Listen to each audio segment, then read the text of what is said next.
साल का पहला चंद्र ग्रहण भी होली के दिन ही पड़ रहा है। यहाँ भारतीय मानक समय अनुसार ग्रहण का प्रारंभ दिन में 10:39 से है। गर्भवती महिलाएं हैं वो नहीं निकलती हैं क्योंकि उनको दोष माना जाता है। सब समय तो बहुत कम मिलता है, पर ग्रहण के समय जो पूजा पाठ होती है कई लोग उसमें हवन भी करते हैं, पाठ भी करते हैं, तो उसकी छाया किसी जैसे गर्भवती महिला पे न पड़े, गर्भवती जानवर पे न पड़े, तो उसका अशुभ न हो। आराम से होली खेले। और होली जो होता है ये प्रेम का त्योहार है ना, इसमें ग्रहण कभी नहीं लगता। प्रेम सब में हो तो प्रेम के रंग है।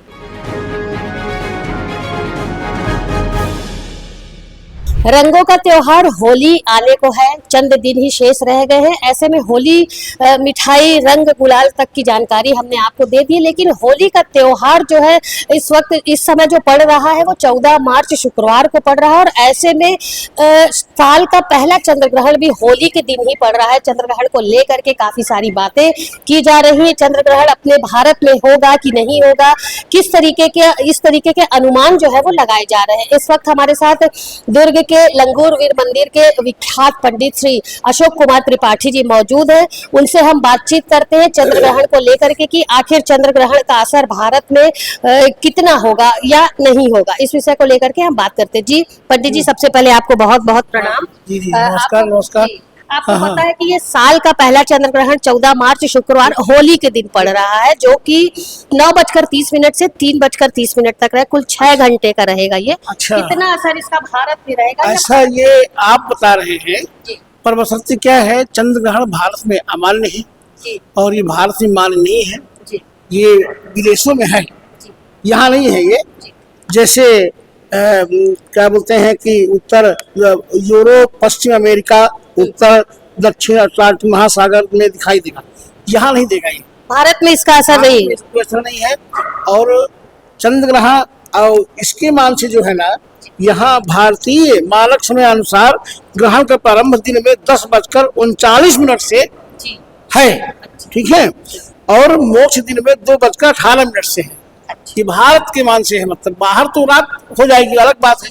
इसलिए और ग्रहण अंतिम, ये समझ जाइए कि पहला नहीं अंतिम है। हमारा साल बदलता है संवत्सर से, ठीक है ना। तो हमारा अभी और एक सूर्य ग्रहण भी पड़ेगा आगे, और पड़ेगा अभी अमावस के दिन और पड़ेगा ये।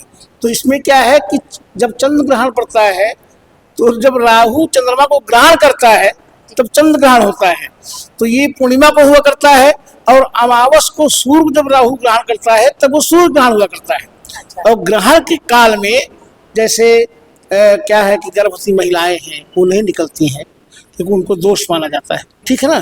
और ग्रहण के समय पूजा पाठ का विशेष महत्व होता है। वही मैं पूछना चाहती हूँ, जैसे सूतक लग जाता है तो उस समय क्या क्या करना चाहिए? सूतक में भगवान का जप होता है और पूजा भर नहीं होती। जप होता है, महामृत्युंजय जाप होता है, राहु का जप होता है, किसी का राहु खराब है तो वो जाप करवाता है उस समय। तो ग्रहण में पूजा का मतलब ग्रहण में जप का लक्ष्य गुना फल प्राप्त होता है। अच्छा। हाँ, सब समय तो बहुत कम मिलता है, पर ग्रहण के समय जो पूजा पाठ होती है कई लोग उसमें हवन भी करते हैं, पाठ भी करते हैं, सब करते हैं, इसमें नहीं। और इसका बहुत ज्यादा फल प्राप्त होता है। और इसमें जो कहते हैं ना कि इसलिए लोग बात तो हमारी यूपी उत्तर प्रदेश में पशुओं को भी लाल गेरू लगाया जाता है। अच्छा। कि ग्रहण का दोष उनको ना पड़े। अच्छा, ग्रहण का दोष किस तरीके से पड़ता है? तो ग्रहण का दोष क्या है कि काली छाया होती है, तो आप छाया से आदमी बचता है। तो जैसे चंद्रमा को ग्रहण हो जाता है, उसकी छाया पड़ जाती है, दिखता नहीं है वो, तो उसकी छाया किसी जैसे गर्भवती महिला पे न पड़े, गर्भवती जानवर पे न पड़े, तो उसका अशुभ ना हो। जैसे बोलते हैं उसको कोई अंग भंग हो गया, कोई अंग में, हाँ, बच्चे का तो अंगहीन हो जाते हैं, इसमें छाया पड़ जाती है, राहु का प्रकोप रहता है उस समय। इसलिए के ग्रहण में, और ग्रहण का पूजा मतलब पाठ का और जप का विशेष महत्व है। अच्छा, यानी सूतक जब लगता है, जब ग्रहण लगता है तो कहीं ना कहीं सूतक भी लगता है, तो सूतक में बैठ करके भजन पूजा पाठ ये सब भजन करिए आप। पूजा भगवान का स्पर्श मना रहता है, पट बंद रहते हैं, भगवान का स्पर्श नहीं होता, ठीक है ना। स्पर्श क्यों नहीं, मतलब वर्जित क्यों माना जाता है? अशुद्ध है, उस समय अशुद्ध रहते हैं हम लोग, पवित्री पहनते हैं, काली छाया है, तो अशुद्ध जब महिलाओं को वर्जित है, पशुओं को वर्जित है, तो भगवान कैसे होगा? तो हम जब अशुद्ध हैं तो अशुद्ध में कैसे भगवान को छुएंगे? खरीद सकते हैं। फिर उसके बाद जनेऊ बदल जाता है, जो ब्राह्मण है, वैश्य हैं, क्षत्रिय हैं, जिस प्रकार जो धर्म के हैं, नहाते हैं, दान धर्म करते हैं। ग्रहण काल में दान देने का बहुत महत्व होता है, बहुत ज्यादा, जितना आप दान का 1000 गुना फल प्राप्त होता है। तो होली में जो अभी चंद्र ग्रहण पड़ रहा है वो भारत में उसका असर नहीं, मतलब निश्चिंत होकर के लोग होली, हाँ, आराम, इसका कोई असर नहीं पड़ता है, इसका कोई असर नहीं है। आप निश्चित होकर के बाद आराम से होली खेलें। और होली जो होता है ये प्रेम का त्योहार है ना, इसमें ग्रहण कभी नहीं लगता। प्रेम सब में हो तो प्रेम के रंग है नहीं। टेसू का रंग जानते हैं आप, है नहीं, टेसू जो पौधा होता है, पलाश बोलते हैं, जैसे वो खिलता है उसी प्रकार आदमी साल भर खिले, ये मना करके। वृंदावन की होली प्रसिद्ध है, आपको मालूम, बरसाने की। तो प्रेम का, होली मतलब प्रेम का प्रतीक है, होली प्रेम का प्रतीक होता है। तो प्रेम से इसलिए गुलाल लगाया जाता है। आजकल दुर्भावना से कभी नहीं लगाना चाहिए। लोग मुंह काला करते हैं, एक से एक रंग गुलाल, पर ऐसा क्या है कि ऐसे भी लगा देते हैं कि जो उस चेहरे के लिए खराब होता है नहीं। तो कभी भी हो, और ग्रहण का इसमें कोई वो प्रभाव नहीं है।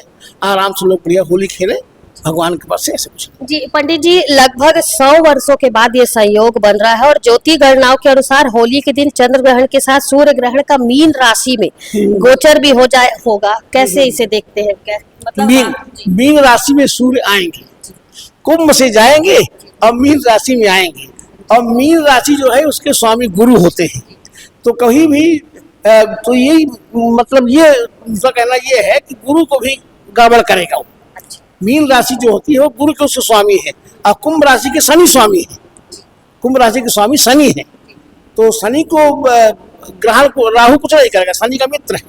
इसलिए कुंभ राशि पे वो है तो प्रभाव तो रहेगा ही, ग्रह प्रभाव रहता है, राशि पे रहता है। पर क्योंकि उसके स्वामी शनि है तो प्रभाव कम रहेगा।